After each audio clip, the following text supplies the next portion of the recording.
slightly limiting the program to the governor's race and a race for executive council. The reason for that is, one, those are very, very important offices. And secondly, there's always a money issue.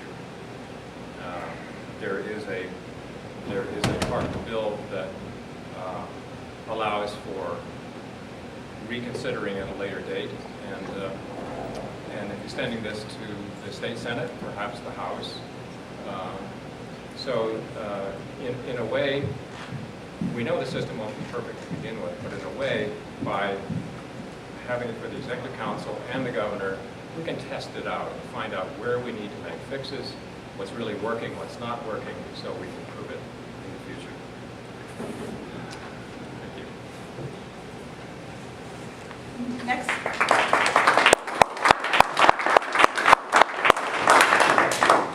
Open Democracy Action has had a bipartisan working group of legislators working on this proposal. I'd like to invite one of the members of our Legislative Working Group Solution, Senator Hennessy of Hanover. Thank you.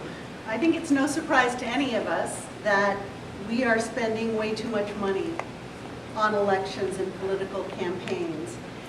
The Democrats know it, the independents know it, and the Republicans know it. And certainly, our citizens know it and are frustrated by this. It's been an honor and a privilege for me to be a part of the Open Democracy Action Bipartisan Legislators Working Group. It's a rare and exciting opportunity to work together with both parties with the same goals and equal commitment to changing our broken system of funding elections. We are losing credibility as our constituents watch the dollars multiply. Soon, we will have a nation in which only the wealthy can run for office. I might argue that in New Hampshire, with the salaries we get as legislators, we're probably closer to that than in other places. Unless we revamp the electoral process, providing an even playing field and spending the money now spent on elections on all the vast areas where the state needs our money so desperately, we're headed toward further disaster. My favorite part of politics is actually meeting my constituents. And of course, this is the time when I'm doing that. I'm going around and talking to constituents. My least favorite part is asking for money. And I feel as though I feel honestly just a little bit dirty each time I do it. It's not something I'm proud to do, it's not something I feel comfortable with, and I realize it's a necessary evil. I'd like to say, for those of you who may have heard NHPR this morning, there was a very interesting show this morning about just this topic. And one of the things I found most interesting was how the system, according to these two congressmen, former congressmen from Florida, the system is rigged against bipartisanship because of the fact that people are getting more money if you're more to the right or more to the left than everybody else. That's how we're attracting more money. And this is a serious problem. I would like to thank Rick Borden, Olivia Zink, and those who've worked so long and hard to develop a better campaign financing plan, and I'm proud to say that my dear father was one of those. I'm proud and humbled to be a part of this impressive group of dedicated public servants. I find myself surprised as we all get along around the table. We've set aside our political differences to find common solutions. If only all of our politics could be like this working group. The result is a thoughtful, innovative plan of action, and I'm really excited to be a small part of it. Thank you.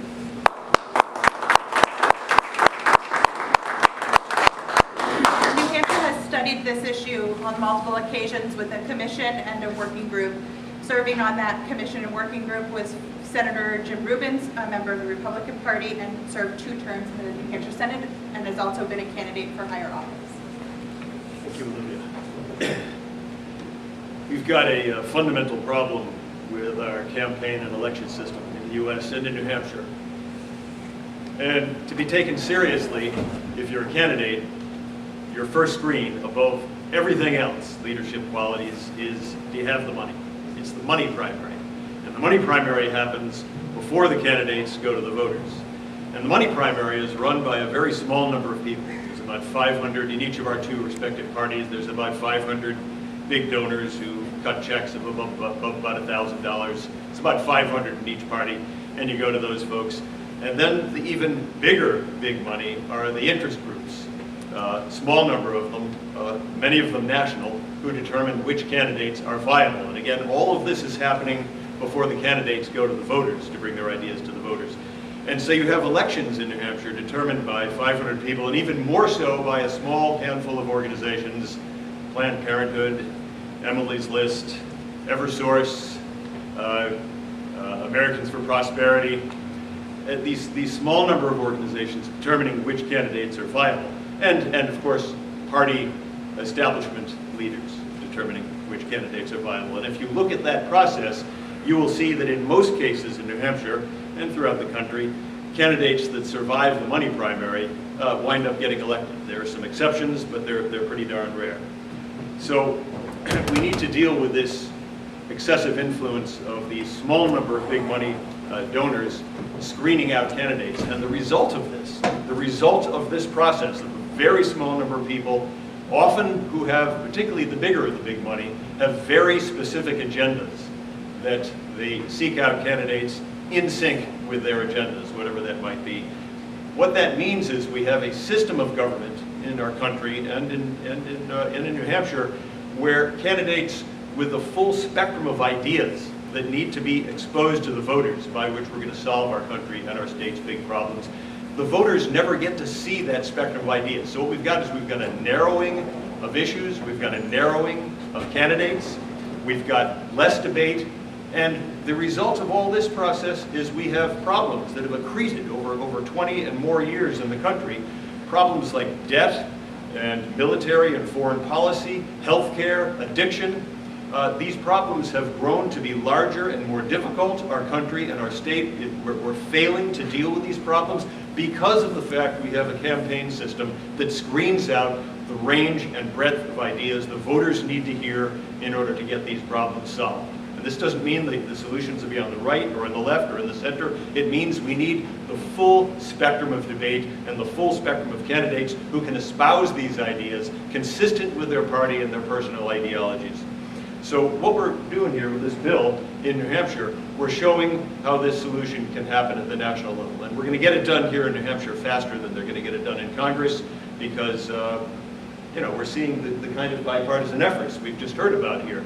And so what I'm hoping that happens today, and as this session begins into 2019, we're going to get some conservative Republicans on board on this issue. And the reason that conservative Republicans ought to get on board on this approach is because true conservatism is being weakened as a result of this process. And if we do this, we're going to see better ideas to reduce the cost of government, better ideas to reduce waste in government. So I would encourage conservatives to climb on board and help us find, and I've seen numbers batted around as the cost of this bill. It might be $3 million a year, it might be $4 million a year, I don't know what the number is. It's a very small number compared to the waste of state taxpayer money we're seeing right now as a result of the pay-to-play system we have right now. There is a cost to the present pay-to-play system in New Hampshire. If you've got bills that are aligned and legislative outcomes that are aligned with those interest groups that I mentioned that dominate our elections, you're going to have budgets that have built-in waste. If you're a genuine fiscal conservative, you're going to be looking for a way to reduce those very large costs resulting from the pay-to-play campaign system we've got right now. We've got a system we're proposing here to reduce the cost of government, to streamline government. So I want to encourage Republicans and conservatives to look carefully at this process to fix our broken system. Thank you very much.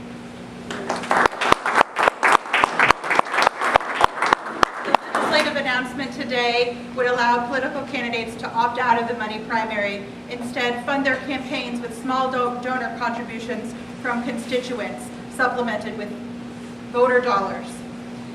Today's announcement puts a specific bipartisan proposal on the table for candidates and voters to talk about before the November election. Our next speaker is Dan Weeks, a community leader from Nashua and the co-chair of the Open Democracy Advisory Board. Good morning. Glad to be here. I'm glad to get to wrap up the formal portion, and then we'll take any questions that there may be. You know, I wanted to start by remembering a great man whose life we honored just a few weeks ago, former Senator, the late Senator John McCain. It was almost 20 years ago that John McCain, here in New Hampshire, launched an unlikely campaign for president on precisely this issue of the corruption of our democracy by big money in politics, as a Republican. And he said words which I will never forget.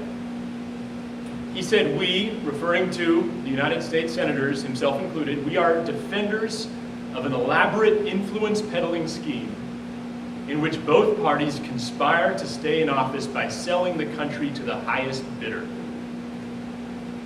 Those are some tough words. And that may not perfectly describe Concord. I don't believe that it does. I happen to know a lot of our public servants here in the Senate, like Senator Hennessy, who come here for the right reasons, to serve the public good. And yet we cannot deny today that the public perception is settled. 80% of Granite Staters, not just looking to Washington, but looking here to Concord, believe that money has far too big a role in our politics here in Concord.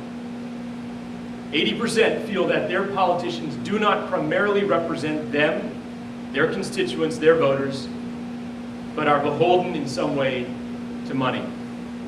And that is not right. Now, most folks don't wake up in the morning thinking about campaign finance reform, so I want to break this issue down. It can get a little complicated. I want to break it down as simply as I can. Our Boston Red Sox are doing great this season. Heck of a season so far.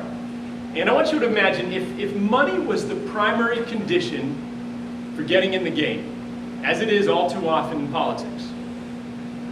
So imagine who might take the mound at the next game at Fenway Park. Maybe Warren Buffett steps to the mound, and Jeff Bezos is behind the plate, and Bill Gates is at shortstop. Imagine if we picked the guys and gals who walk out onto the playing field and are meant to be the best of the best, bringing entertainment to millions, playing the game the way it's meant to be played. Imagine if the condition for picking those people was money. Do you have it, or can you raise it? That would mean that, well, frankly, nobody would watch the games, right? It would not be worth watching. If money was the condition for getting out on the field, do you have it, or can you raise it? And frankly, those are the two questions that first get asked to anybody who wants to run for a significant office today. Are you a millionaire, or do you know a bunch of millionaires who will help fund your campaign? That's wrong. And yet, as important as the Red Sox are, God bless them, what a season, I would submit that what happens across the street and above us here in the LOB, and certainly what happens in Washington, is even more important than what happens on the field at Fenway Park. These are the decisions that affect 1.3 million Granite Staters, 325 million Americans, whether we have access to affordable health care, whether we are addressing the climate crisis, whether we are doing something about this unprecedented national debt at a time of prosperity as we approach $20 trillion of debt. And the list goes on and on. What happens in the halls of government affects everybody. And yet the way we pick our leaders, our decision makers, is primarily about money. And so I would submit that this bill being introduced now may be the most important bill of the 1,000 or more that will be introduced for the next legislative session here in Concord, because it affects everything else that happens here in Concord. As former Senator Rubens mentioned, this may cost us $3, maybe even $4 million a year. I would submit that we cannot afford not to spend $3 or $4 million a year to ensure that our government is accountable, that the people who run for office run based on ideas, not dollars, that they run beholden to their constituents, not the big interests, whether they're liberal or conservative, that have a very substantial role in these halls where we stand today. We cannot afford not to move to real citizen-funded elections, where candidates qualify by appealing to their actual constituents, where their money comes in small denominations, $5, $10, $25, from their actual constituents. And then if they can raise enough to show they're legitimate, they can opt out of this broken private money system and receive enough funds out of this fund to run a viable campaign. We can't afford not to do that. Today, it's a fraction of 1% of granted staters who provide a majority of all the dollars that fund our campaigns. Less than 1%. That's not a democracy. We would not turn over the administration of elections, polling, staffing the polling places, printing the ballots, counting the ballots. We would not turn that over to private money. We can no less afford to turn over the funding of campaigns to wealthy private donors. It must be all of us if we're going to have a democracy that represents all of us. So I'm grateful that everybody gathered today. I'm very grateful to the legislative leaders, equal numbers of Republicans and Democrats who've been on this task force crafting this bill. And I'm excited for the next session where we'll have an opportunity, building on the movement that has been building for many years in New Hampshire. For those who may not have been out in the streets for years, citizens have been marching hundreds, thousands of miles across the state because they care so passionately about this issue. And as the presidential candidates begin coming back to New Hampshire ahead of 2020, as we gear up for the final 7 weeks of this fall's election, this issue, I believe, will become a unifying issue. And in the next session, we can make history and make New Hampshire the 4th state in the nation and the 2nd to legislatively adopt real citizen funding of elections. And we have to do that for the sake of our democracy. Thank you.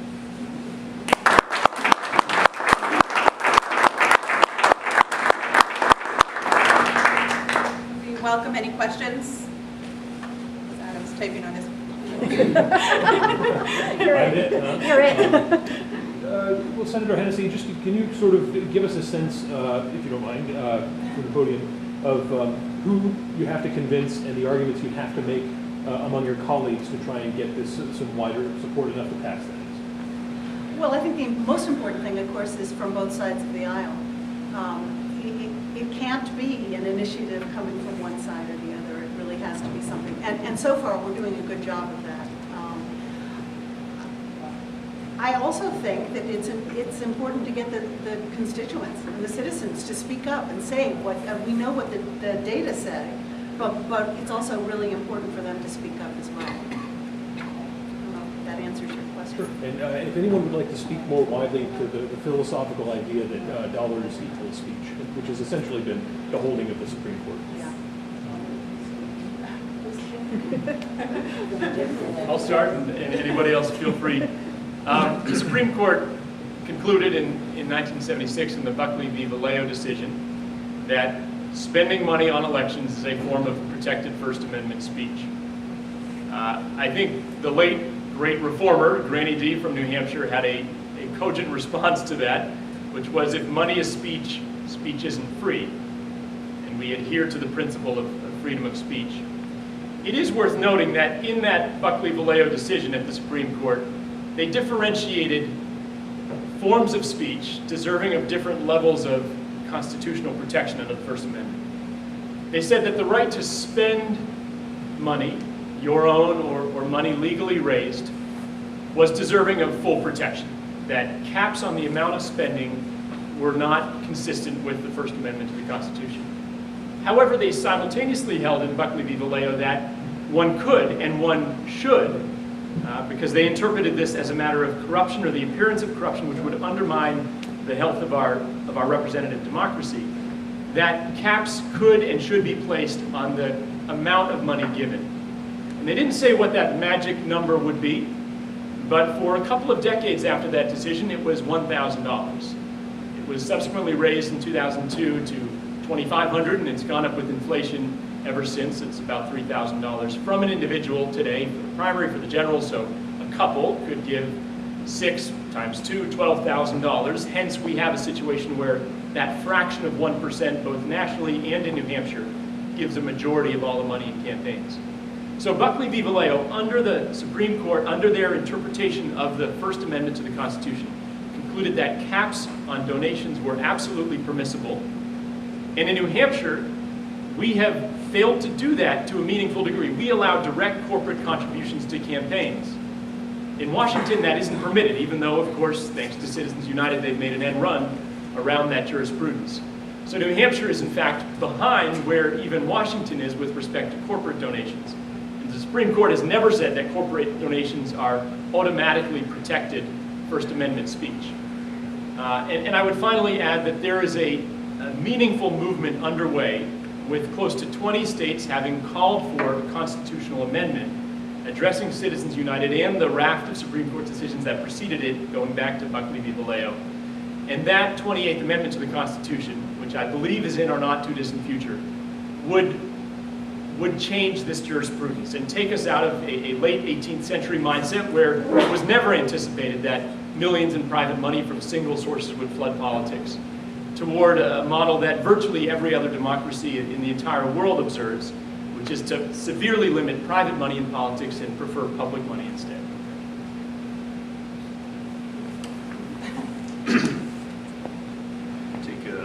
Take another point of view on this. The First Amendment does guarantee individuals the right to speak as they wish, and should you be a very wealthy person, you can fund your own election. I don't think people are proposing prohibiting that. I don't think it could be done constitutionally. And as a constitutional conservative, I would not support any such move to bar people from using whatever sum of money they have in their own pockets to promote whatever ideas they might have, to ban them or bar them from doing so. Also, should you be, and this is the problem that we ran into with McCain-Feingold and the effort over the past decades to deal with this problem, this money in politics problem, it's a finger in the dike problem. Creative, wealthy entities will find means to bypass whatever limits are placed on spending. This is something that I've come to realize. And therefore, this is an area we agree with, that we need some means of empowering small donors. That's the purpose of this bill we're talking about. We're empowering small donors to compete in a system where big money rules the candidate selection process in New Hampshire and in the United, particularly for governor and in the United States. And if we can empower small donors, this is where we can agree, regardless of our disagreement on how far and wide the First Amendment spreads with respect to spending our own money on views that we feel are important. We can agree that we need a means to, again, empower small donors so that they can compete, so that a wide spectrum of voices can compete in the United States political process. This is where we can agree, all of us here, right, left, Democrat, Republican, empowering small donors does not require inhibiting our First Amendment rights whatsoever. It simply expands the playing field, expands the number of candidates, expands the range of ideas and debate so that we can solve our state and our nation's problems more rapidly. Thank you.